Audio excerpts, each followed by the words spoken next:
إن الحمد لله نحمده ونستعينه ونستغفره ونعوذ بالله من شرور أنفسنا وسيئات أعمالنا. من يهده الله فلا مضل له ومن يضلل فلا هادي له. أشهد أن لا إله إلا الله وحده لا شريك له، وأشهد أن محمدًا عبده ورسوله. يا أيها الذين آمنوا اتقوا الله حق تقاته ولا تموتن إلا وأنتم مسلمون. يا أيها الناس اتقوا ربكم الذي خلقكم من نفس واحدة وخلق منها زوجها وبث منهما رجالا كثيرا ونساء، واتقوا الله الذي تساءلون به والأرحام إن الله كان عليكم رقيبا. يا أيها الذين آمنوا اتقوا الله وقولوا قولا سديدا يصلح لكم أعمالكم ويغفر لكم ذنوبكم، ومن يطع الله ورسوله فقد فاز فوزا عظيما.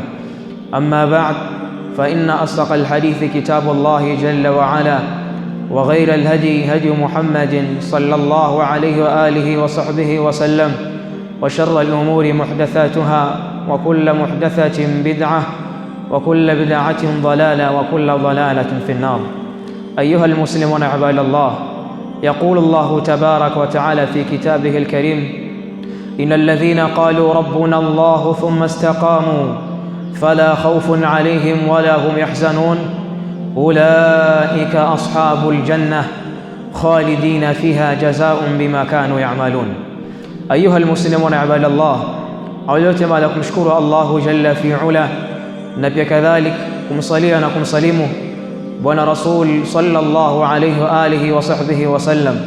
Ayuha almuslimuna ibadallah, ndugu zangu wapenzi katika dini ya Allahu tabaraka wa taala, hakika Allahu tabaraka wa taala, Allahu jalla fi ula atueleza katika kitabu chake kitukufu pale ambapo aliposema innal ladhina qalu rabbuna Allahu, hakika wale ambao waliosema mola wetu ni Allah, thumma istaqamu, na pia kadhalik wakawa na msimamo. Maana yake kwamba wale ambao waliosema kwamba sisi hatuna yoyote ambaye mwenye kuabudiwa isipokuwa Allah ndiyo mola wetu tu, na pia kadhalika baada ya kusema kwamba Allah ndiyo mola wetu, thumma istaqamu, na pia kadhalika wakawa na msimamo.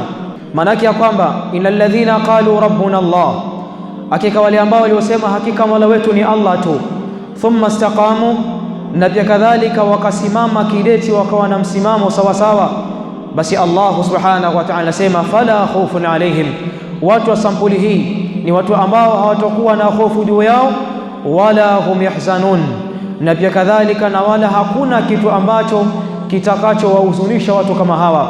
Na pia kadhalika ulaika ashabul janna, na pia kadhalika watu wa sampuli hii ni watu ambao ndio watakaoingia katika pepo ya Allah jalla wa ala, khalidina fiha, tena wataishi milele ndani ya pepo hiyo, jazaa'un bima kanu ya'malun. Na haya ndio malipo ambayo Allah subhanahu wa ta'ala akawalipa janna kwa wale mambo ambayo walikuwa wakiyafanya duniani.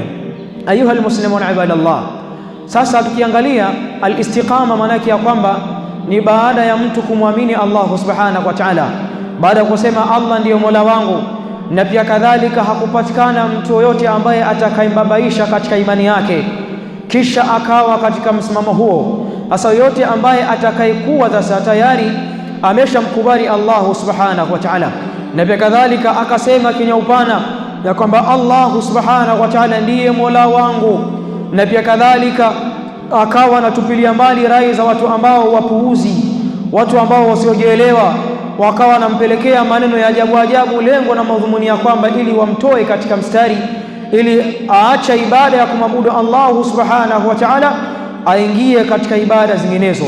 Kisha akawa na msimamo mtu huyu, basi wallahi wa billahi wa tallah, tayari Allah subhanahu wa ta'ala watu wa namna hii tayari Allah jalla wa ala ameshawaandalia pepo ya Allah subhanahu wa ta'ala. Fala khawfun alayhim wala hum yahzanun ulaika ashabul janna khalidina fiha jazaa'un bima kanu ya'malun. Ayuha almuslimun ibadallah, khutbatuna alyawm satakunu wa satatahaddath hawla alistiqama. Kwa hiyo basi ndugu zangu ni wapenzi katika dini Allah subhanahu wa ta'ala, bila shaka khutba yetu leo hii itakuwa na pia kadhalika itazungumzia masala ya alistiqama. Ma huwa alistiqama? amma hiya al-istiqama. Istiqama tukiangalia bisawahilia, istiqama ni neno la Kiarabu, lakini pale ambapo tutakapolitohoa kulipeleka katika lugha ya Kiswahili tukisema al-istiqama bimaana ni msimamo. Sasa tukiangalia wanachuoni namna ambavyo walivyopita namna ya kuelezea istiqama, tukiangalia mwanachuoni mmoja ambaye aliyotabahari, ambayo aliyetabahari katika masala ya lugha ya Kiarabu anaitwa Ibn Faris, anakuja kusema al-istiqama al-istidal, maana yake kwamba ni kule kufanyaje, ni kule kusimama kidete. Na pia kadhalika akaja kusema mwanachuoni mwingine tena akielezea maana al-istiqama, maana yake huwa thabat, maana yake kwamba ni kule kuthibiti katika jambo ambalo unalihitaji wewe. Maana yake kwamba pale ambapo mwanadamu atakaposimama kidete, na pia kadhalika mwanadamu akawa amethibiti katika sehemu yako nyehusika ambayo tayari ameshanuia kuthibiti, basi bila shaka mtu huyu moja kwa moja wanachoona na kuja kuzungumza kwamba mtu huyu ana al-istiqama. Kwa hiyo sasa istiqama ni kitu ambacho ni muhimu sana kwa mwanadamu. Baada ya mwanadamu huyu kumkubali Allah subhanahu wa ta'ala na kusema kwamba Allah subhanahu wa ta'ala huwa rabbuna wa huwa raziquna wa huwa mudabbiru kulli shay, ya kwamba Allah subhanahu wa ta'ala ndio mola wetu, na pia kadhalika Allah subhanahu wa ta'ala ndio ambaye anayeturuzuku sisi, na pia kadhalika Allah jalla wa ala ndio ambaye mwenye kuendesha mambo yote katika dunia hii. Pia kadhalika akawa na istiqama baada ya kuamini Allah, akawa na msimamo, akathibiti katika jambo lake, basi watu wa namna hii ni watu ambao Allah subhanahu wa ta'ala tayari ameshakwisha waandalia pepo, kwamba wakishaingia na pale ambapo watakapoingia katika maisha ya akhera, basi bila shaka Allah subhanahu wa ta'ala tayari ameshakwisha waandalia maisha ya pepo. Ayuha almuslimuna ibadallah, na pia kadhalika tukiangalia istiqama namna ambavyo alivyozungumzia Mtume Muhammad sallallahu alaihi wasallam. Mtume Muhammad sallallahu alaihi wasallam siku moja, tukiangalia katika athar, katika hadithi, Mtume Muhammad sallallahu alaihi wasallam siku moja amekaa namna hii, mara ghafla akaja sahaba mmoja ambaye anafahamika kwa jina ambaye ni Sufyan ibn Abdullah al-Thaqafi radiyallahu ta'ala anhu arda. Wanaambia Sufyan ibn Abdullah al-Thaqafi radiyallahu ta'ala anhu ametoka sehemu ambayo alipotoka moja kwa moja akaenda kwa Mtume Muhammad sallallahu alaihi wasallam, akasema ya Rasulullah. Maana yake kwamba ni maneno ambayo yaliyopita baina ya Mtume Muhammad sallallahu alaihi wasallam na sahaba huyu Sufyan ibn Abdullah al-Thaqafi. Anasema kwamba qultu, miongoni maneno ambayo niliyosema mbele ya Mtume Muhammad sallallahu alaihi wasallam, anasema kwamba qultu, nilisema ya Rasulullah, ewe mtume wa Allah, kulli fil islam, ewe niambie ya Rasulullah katika Uislamu. Maana yake kwamba ni neno ambalo litahusiana katika masala ya Uislamu, neno ambalo la as'alu anhu ahadan ba'dak, neno ambalo sitamuuliza mtu yoyote baada yako ya Rasulullah. Kulli fil islam, niambie katika Uislamu. Mtume Muhammad sallallahu alaihi wasallam akamwangalia sahaba yule Sufyan ibn Abdullah al-Thaqafi radiyallahu ta'ala anhu. Alipomwangalia Mtume Muhammad sallallahu alaihi wasallam Sufyan ibn Abdullah al-Thaqafi radiyallahu ta'ala anhu, akasema qul, sema ya Sufyan, amantu billah, maana yake kwamba nimemwamini Allah. Na baada ya Sufyan, baada ya kusema nimemwamini Allah, thumma istaqim, na pia kadhalika kuwa na msimamo. Maana yake kwamba anamaanisha bwana Rasul sallallahu alaihi wasallam, baada ya Sufyan kusema kwamba tayari mimi nimemwamini Allah, sina ambaye mwenye kumwabudu isipokuwa ni Allah subhanahu wa ta'ala, na pia kadhalika baada ya kusema hivyo, thumma istaqim, na pia kadhalika kuwa na msimamo. Maana yake kwamba asipatikane mtu yoyote baada ya kumwamini Allah, yoyote ambaye atakayekuja kwako Sufyan ibn Abdullah al-Thaqafi akakupatia maneno ambayo yatakakutoa katika mstari, maana yake kwamba ukaacha kumwamini Allah ukaenda katika ibada zingine tofauti na kumwamini Allah subhanahu wa ta'ala. Thumma istaqim, kisha uwe na msimamo.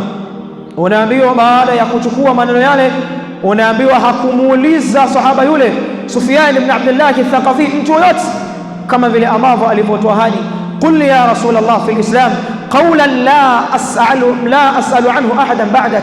Mtume Muhammad sallallahu alaihi wasallam akasema qul amantu billah thumma istaqim, sema nimwamini Allah subhanahu wa ta'ala, na pia kadhalika kuwa na msimamo baada ya kumwamini Allah jalla wa ala. Ayuha almuslimuna ibadallah, kume sasa katika hadithi hii tunakuja kuona ya kwamba al-istiqama ni amrun muhim. Maana yake ya kwamba ni jambo ambalo ni muhimu kweli kweli kwa Muislamu, pale ambapo Muislamu atakapomwamini Allah subhanahu wa ta'ala, Allah jalla fi ula basi anatakiwa asimame kidete sawa sawa katika imani yake. Maana yake ya kwamba asipatikane mtu ambaye ni mpuuzi, mtu ambaye ni mjinga, mtu ambaye ni mzungu wa reli, mburura, alafu eti akazungumza maneno ambayo yakakubabaisha ukaacha kumwamini Allah subhanahu wa ta'ala, ukaingia katika ibada zinginezo. Ayuha almuslimuna ibadallah, hakika istiqama ni miongoni mwa sababu za mwanadamu kuingia katika pepo Allah jalla wa ala. aqulu ma tasma'un ud'u Allah antum muqinuna bil ijaba.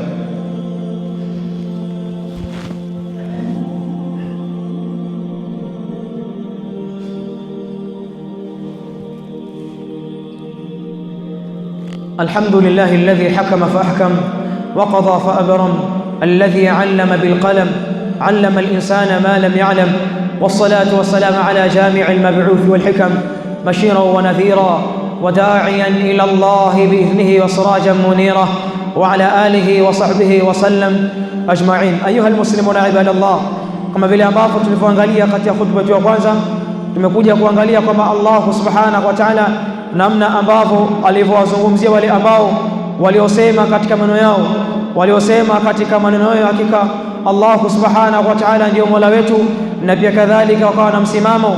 Basi pia kadhalika watu wa namna hii ni watu ambao Allah subhanahu wa ta'ala amekuja kuwazungumzia kwamba ni watu ambao hawatakuwa na hofu juu yao, na pia kadhalika hakuna kitu ambacho kitakuja kuwahuzunisha watu hawa katika mioyo yao. Na pia kadhalika Allah subhanahu wa ta'ala akatoa bishara njema kwao kwamba ulaika ashabul janna, watu wa namna hii kwamba ni watu ambao watakoingia katika pepo ya Allahu jalla fi'ala, tena khalidina fiha. Sio kwamba watapata fursa kuingia katika pepo na baada ya kuona raha za peponi kwamba eti itafika wakati watakuja kutolewa katika pepo ya Allah. Hapana, bali khalidina fiha, bali wataishi katika pepo ya Allah milele na milele, tena jazaa'un bima kanu ya'malun. Bila shaka haya ni malipo ambayo kwa vile ambavyo kwa yale ambayo walikuwa wakiyafanya duniani. Ayuha almuslimun ibadallah, na pia kadhalika tukaangalia namna ambavyo walivyozungumzia wanachuoni, tukiangalia Ibn Faris aliposema maana al-istiqama, maana yake kwamba ni al-istidal, maana yake kwamba ni kule mwanadamu kusimama kidete sawa sawa. Na pia kadhalika tukaangalia mwanachuoni mwingine aliposema maana al-istiqama, maana yake huwa athabat, maana yake kwamba ni kule mwanadamu kuthibiti kweli kweli katika jambo lake. Na pia kadhalika tukaona kwamba haitoshi, tukaangalia kauli ya Bwana Rasul sallallahu alaihi wa sallam, namna ambavyo alivyomuelekeza, namna ambavyo alivyompatia irshad sahaba wake mtukufu ambaye anaitwa Sufyan ibn Abdullah Thaqafi radiyallahu ta'ala anhu, pale ambapo alipokwenda Sufyan kwa Mtume Muhammad sallallahu alaihi wasallam akamwambia, ya Rasulullah, qul li fil islam qawlan la as'alu anhu ahadan ba'dak, faqala alayhi salatu wassalam, qul amantu billah thumma istaqim, kharajahu Muslim. Hadithi hii bila shaka ni hadithi ambayo ametoa Imam Muslim rahmatullahi alayhi rahmatan wasi'a fi sahihi. Ayuha almuslimun ibadallah, mambo yote haya yanajulisha namna ya kwamba istiqama ni jambo ambalo linapendeza kwa Muislamu, na ni jambo ambalo litakuwa ni sababu ya Allah subhanahu wa ta'ala kumuingiza mwanadamu huyu katika pepo ya Allah subhanahu wa ta'ala fi jannatin na'im. Tuombe Allah subhanahu wa ta'ala atujalie tu miongoni mwa wale ambao watakaoiona pepo yake Allah jalla wa ala. Allahumma rabbana atina fid dunya hasana wa fil akhirati hasana wa qina adhaban nar. Allahumma ansur ikhwanana almuslimina wal muslimin fi kulli makan. Allahumma kun lahum nasiran wa mu'inan hafizan mayyida. Allahumma kun lahum nasiran wa mu'inan wa hafizan mayyida ya dhal jalali wal ikram. Allahumma ati nufusana taqwaha wa zakkiha anta khayru man zakkaha أنت ولي ومولاها. وصلى الله على رسول الله وعلى آله وصحبه وسلم، والحمد لله رب العالمين، وأقيموا الصلاة.